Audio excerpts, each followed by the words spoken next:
গল্পের শুরুতে আমরা এই গল্পের মেইন কাপল তিয়ানজিয়া এবং এনজিয়াকে দেখি। দুজনেই একে অপরের সাথে রোম্যান্স করছিল। যখন এনজিয়া সেখান থেকে ফিরছিল তখন তিয়ানজিয়া তাকে আবার দেখা করার কথা বলে, সাথে তার নামও জানতে চায়। এনজিয়া তাকে বলে, তুমি তো আমাদের রুল জানো, তাই না? আমরা একে অপরের পার্সোনাল লাইফে ইন্টারফেয়ার করব না, একে অপরের সম্পর্কে বেশি কিছু জানব না। আর হ্যাঁ, আমি তোমার সাথে এই ফিজিক্যাল রিলেশনশিপের ডিল সাইন করেছি, তাই যখনই তোমার দরকার হবে আমি তোমার সাথে দেখা করতে চলে আসব। এতে বোঝা যায় তারা কোনো লাভি রিলেশনশিপে নেই, তারা শুধু একে অপরের নিড পূরণ করার জন্য একসাথে আছে। তিয়ানজিয়া প্রতিবার রোমান্সের পর এনজিয়াকে তার কাজের জন্য টাকা দিত। গল্পে এই বিষয়টাকে এমনভাবে দেখানো হয়েছে যেন এটা খুব ভালো একটা জিনিস। যাই হোক, গল্প সামনে কিভাবে টার্ন নেয় সেটা পরে জানা যাবে, তবে শেষটা অবশ্যই দেখা উচিত। এরপর এনজিয়া একটি পার্টিতে যায়। তিয়ানজিয়া তাকে পরের দিনের মিটিংয়ের জন্য বারবার মেসেজ করছিল। এনজিয়ার ফ্রেন্ডও সেখানে ছিল।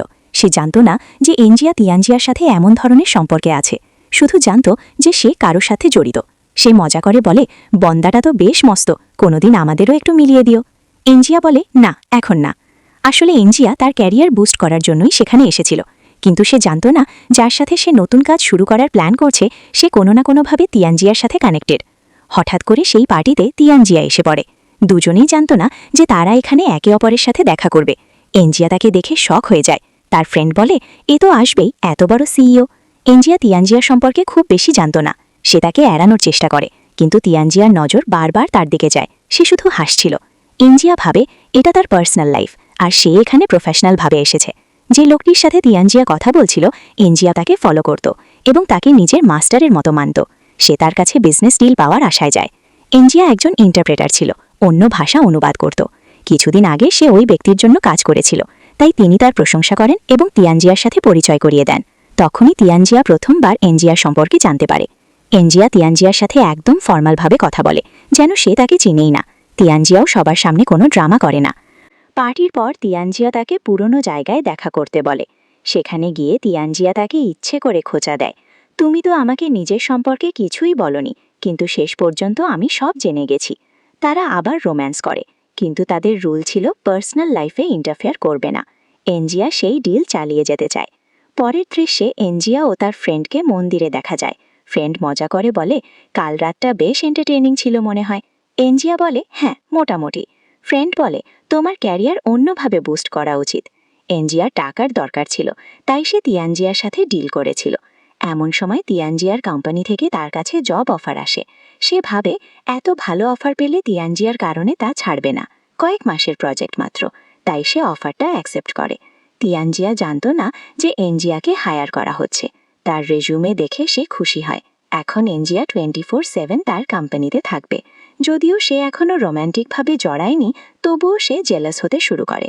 এনজিয়া কোম্পানিতে জয়েন করে। ম্যানেজার তাকে কাজ বুঝিয়ে দেয়। তিয়ানজিয়া বারবার মেসেজ করে, কিন্তু সে রিপ্লাই দেয় না, কারণ ওয়ার্কিং আওয়ার। তিয়ানজিয়া চিন্তিত হয়। সে সেক্রেটারিকে বলে, ইন্টারপ্রিটার ডিপার্টমেন্টে এত ওভারওয়ার্ক কেন? সেক্রেটারি বলে, এই প্রজেক্ট খুব ইম্পর্ট্যান্ট, নতুন ইন্টারপ্রেটার, তাই কাজ বেশি। আপনিই তো তাড়াতাড়ি শেষ করতে বলেছিলেন। তিয়ানজিয়া বলে, এত ওভারওয়ার্ক করানো যাবে না, কাজ এখনই বন্ধ করাও। এনজিয়া কাজ শেষ করে বেরোতে গিয়ে দেখে একজন আরেকজনকে আক্রমণ করছে। সে সাহায্য করতে যায়। আহত লোকটি ছিল ফেমাস অভিনেতা রোহান। এনজিয়াও একটু আহত হয়। গার্ডরা হামলাকারীকে ধরে নিয়ে যায়। রোহান এনজিয়াকে হাসপাতালে নিয়ে যায়, বিল দেয়। সে কৃতজ্ঞ ছিল। এনজিয়া বলে, এত করার দরকার নেই। রোহান বলে, তুমি যা বলবে আমি করব, তুমি আমার প্রাণ বাঁচিয়েছ। এনজিয়ার মনে পড়ে তার ফ্রেন্ড রোহানের বড় ফ্যান, তাই সে অটোগ্রাফ আর সেলফি চায়। রোহান রাজি হয়। তখনই তিয়ানজিয়া আসে। এনজিয়া জানতে পারে রোহান তার ছোট ভাই। তিয়ানজিয়া ফর্মালি বলে, তুমি আমার কোম্পানির এমপ্লয়িও, তোমার হাসপাতাল বিল কোম্পানি দেবে, আর বোনাসও। রোহান ডাক্তারদের সাথে কথা বলতে যায়। তিয়ানজিয়া রাগ করে বলে, আমার মেসেজের জবাব দিচ্ছিলে না কেন? এনজিয়া বলে, ওয়ার্কিং আওয়ার ছিল, আমাদের রুল ভুলে গেছো, দূরে থাকাই ভালো। পরের দিন রোহান কেক পাঠায়। এনজিয়া ভাবে, পাগল, এত দামি কেক। অন্যদিকে তিয়ানজিয়ার মা বলে, তুমি 28 বছর, বিয়ে করো। সে ভাবে, বিয়ের দরকার কি? তবু এনজিয়ার কথা মনে পড়ে। পরে এনজিয়া ফ্রেন্ডদের সাথে ক্লাবে যায়। সেখানে তিয়ানজিয়া ও রোহানও ছিল। রোহান এনজিয়াকে প্রপোজ করার প্ল্যান করে। তিয়ানজিয়া জেলাস হয়। রোহান জিজ্ঞেস করে, আপনি কি এনজিয়ায় ইন্টারেস্টেড? তিয়ানজিয়া চুপ থাকে। রোহান এনজিয়া ও তার ফ্রেন্ডদের জন্য ড্রিঙ্ক পাঠায়। ফ্রেন্ড খুব এক্সাইটেড হয়। এনজিয়া যেতে না চাইলেও যায়। বন্ধুরা রোহানকে খোঁচা দেয়। প্রপোজ করবে না? এনজিয়া অবাক হয়। তিয়ানজিয়া জেলাস হয়ে বাধা দেয়। এনজিয়া তাকিয়ে ইশারা করে ওভার অ্যাক্ট না করতে। তিয়ানজিয়া চলে যেতে যেতে এনজিয়াকে বলে, যদি না চাও আমাদের ব্যাপারটা কেউ জানুক, তাহলে আমাকে ফলো করো। এনজিয়া তার পিছন পিছন যায় এবং তার ওপর রাগ করছিল। তিয়ানজি তাকে বলে, আমি এই রিলেশন শেষ করতে চাই না, কারণ এনজিয়া আগে বলেছিল যদি তিয়ানজি তাকে এভাবে বিরক্ত করতে থাকে তাহলে সেই সম্পর্ক শেষ করে দেবে। তিয়ানজি তাকে বাড়িতে নিয়ে যায় আর সেখানে দুজনের মধ্যে আবার রোমান্স হয়। এনজিয়া বুঝতে পারছিল না তিয়ানজি কি জেলাস ছিল নাকি রাগ করেছিল যখন রোহান তার সাথে কথা বলছিল, কিন্তু তাদের মধ্যে তো কোনো অফিসিয়াল রোমান্টিক ইনভলভমেন্ট নেই। পরের দিন তিয়ানজির অফিস পার্টি ছিল। সে এনজিয়াকে সঙ্গে যেতে বলে এবং সেক্রেটারিকে তার জন্য একটি ড্রেসের ব্যবস্থা করতে বলে। এনজিয়া তার ফ্রেন্ডের সাথে কথা বলে, দেখো না, তিয়ানজি আমাকে অফিসিয়াল পার্টিতে নিয়ে যেতে চায়, গেলে তো সবাই ভাববে আমাদের মধ্যে কিছু আছে। ফ্রেন্ড বলে, এটা অফিসিয়াল পার্টি, সে নিজে ডাকছে, যাওয়া উচিত, এতে তোমারও লাভ হতে পারে, আর হয়তো সে এখন তোমাকে সিরিয়াসলি ভাবছে। এনজিয়া বলে, না, সে খুব ধনী আর আমাদের সম্পর্ক কখনো ভালোবাসায় যাবে না।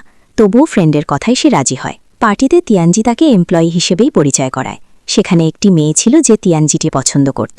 সে অ্যাঞ্জিয়াকে দেখে জেলাস হয়, ইচ্ছে করে অ্যাঞ্জিয়াকে অপমান করার চেষ্টা করে, কিন্তু অ্যাঞ্জিয়া শান্তভাবে বলে, তুমি যদি আমার টাইপ হতে চাও আমি তোমাকে সেরকম বানিয়ে দিতে পারি, তাহলে হয়তো তিয়ানজি তোমাকেও পছন্দ করবে। মেয়েটি অপমানিত হয়ে সরে যায়। এরপর অ্যাঞ্জিয়া তিয়ানজির ওপর রাগ করে জিজ্ঞেস করে, ও কি তোমার এক্স? তিয়ানজি পাল্টা বলে, তুমি কি জেলাস? অ্যাঞ্জিয়া বলে, আমি কেন জেলাস হব, শুধু ক্লিয়ার করতে চেয়েছি। বাড়িতে এসে ড্রেসের জিপ খুলতে পারছিল না। তিয়ানজি সাহায্য করে এবং জানায় ওই মেয়ের সাথে তার কোনো সম্পর্ক নেই, সে শুধু প্রতিবেশীর মেয়ে। তারপর আবার রোমান্স হয়। অ্যাঞ্জিয়া আসলে ভালোবাসা কি তা জানত না।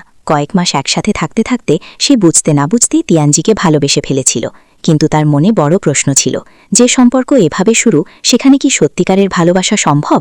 অফিসে তার ম্যানেজার, যে তিয়ানজিকে পছন্দ করত, অ্যাঞ্জিয়ার ওপর বেশি কাজ চাপিয়ে দেয়। সহকর্মীরা বলে, সে তোমাকে নিজের থেকে সুন্দর ভাবে, তাই জেলাস। তিয়ানজির এক বন্ধু, যার জন্য অ্যাঞ্জিয়া আগে ইন্টারপ্রেটারের কাজ করেছিল, সেও তাকে পছন্দ করতে শুরু করে। সে জানত না অ্যাঞ্জিয়া আর তিয়ানজির ব্যাপার। তিয়ানজি জেলাস হয়। একদিন ক্লাবে তিয়ানজি অ্যাঞ্জিয়াকে নিজের পাশে বসতে বলে, কিন্তু অ্যাঞ্জিয়া রোহানের পাশে গিয়ে বসে। তিয়ানজি রাগ করে বেরিয়ে যায়। সেই সময় ম্যানেজার মেয়েটি এসে তিয়ানজিকে কনফেস করে। অ্যাঞ্জিয়া দেখে কিন্তু কিছু বলে না। তিয়ানজি মেয়েটিকে রিজেক্ট করে অ্যাঞ্জিয়ার কাছে যায়, বলে, ও আমাকে পছন্দ করে, আমি তাকে না।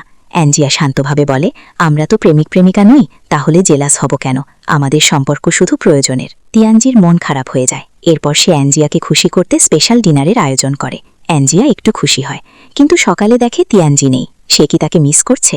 এদিকে অ্যাঞ্জিয়ার মা আসে এবং তাকে এক ছেলের সাথে দেখা করাতে চায়, যে আসলে তিয়ানজি। দুজনেই শক হয়ে যায়। মায়েরা চায় তারা কাছাকাছি আসুক, এমনকি অ্যাঞ্জিয়াকে তিয়ানজির পাশের বাড়িতে শিফট করিয়ে দেয়। এখন তারা প্রতিবেশী। একদিন অ্যাঞ্জিয়ার বাড়িতে পার্টি ছিল। এক ছেলে যে অ্যাঞ্জিয়াকে পছন্দ করত সেও আসে। তিয়ানজি জেলাস হয়। শেষে অ্যাঞ্জিয়া ও তিয়ানজি আবার রোম্যান্স করে, আর ছেলেটি তাদের দেখে কষ্ট পায়। ব্যবসার কাজে বাইরে গেলে তিয়ানজির শত্রুরা অ্যাঞ্জিয়াকে কিডন্যাপ করে। তিয়ানজি তাকে বাঁচাতে গিয়ে নিজেও আহত হয়। হাসপাতালে সে অ্যাঞ্জিয়ার কাছে ভালোবাসা কনফেস করে, সে সিরিয়াস রিলেশন চায়, কিন্তু অ্যাঞ্জিয়া বলে, আমাদের সম্পর্কের কোনো ভবিষ্যৎ নেই। সে তাকে রিজেক্ট করে। তিয়ানজি ভেঙে পড়ে। প্রথমবার সে কাউকে ভালোবেসেছিল। পরে ভুল বোঝাবুঝিতে তিয়ানজি ভাবে অ্যাঞ্জিয়া প্রেগনেন্ট। সে ফুল নিয়ে দায়িত্ব নিতে আসে। অ্যাঞ্জিয়া জানায় সে প্রেগনেন্ট নয় এবং সম্পর্ক চায় না। আবারও রিজেক্ট। শেষমেশ এক পার্টিতে শত্রুরা অ্যাঞ্জিয়ার অ্যাক্সিডেন্ট ঘটাতে যায়। তিয়ানজি তাকে বাঁচাতে গিয়ে মারাত্মক আহত হয়। তখন অ্যাঞ্জিয়া বুঝতে পারে সে আসলে তিয়ানজিকে ভালোবাসে। হাসপাতালে তিয়ানজি জ্ঞান ফেরার পর অ্যাঞ্জিয়া নিজের ভালোবাসা স্বীকার করে। তিয়ানজি তাকে পরিবারের সাথে পরিচয় করায়। সবাই তাকে পছন্দ করে। শেষে তাদের বিয়ে হয়, হ্যাপি এন্ডিং। শেষে অ্যাঞ্জিয়া তিয়ানজির কাছে একটি পুরনো লাভ লেটার দেখে। সে বুঝতে পারে সেটি সেই ছেলের যাকে সে ছোটবেলায় এক দুবার চিঠি লিখেছিল। তিয়ানজি বলে, সে আমার ফার্স্ট লাভ, কিন্তু কখনো দেখা হয়নি। অ্যাঞ্জিয়া জানায়, আমি সেই মেয়ে। অনলাইনে কথা বলতাম, দেখা করতে গিয়েছিলাম, কিন্তু ভুল বোঝাবুঝিতে ভেবেছিলাম তুমি বয়স্ক, তাই ব্লক করে চলে গিয়েছিলাম। এই ভুল বোঝাবুঝি দূর হয় আর তাদের বিয়ের দৃশ্যের মধ্য দিয়ে গল্পের সমাপ্তি হয়।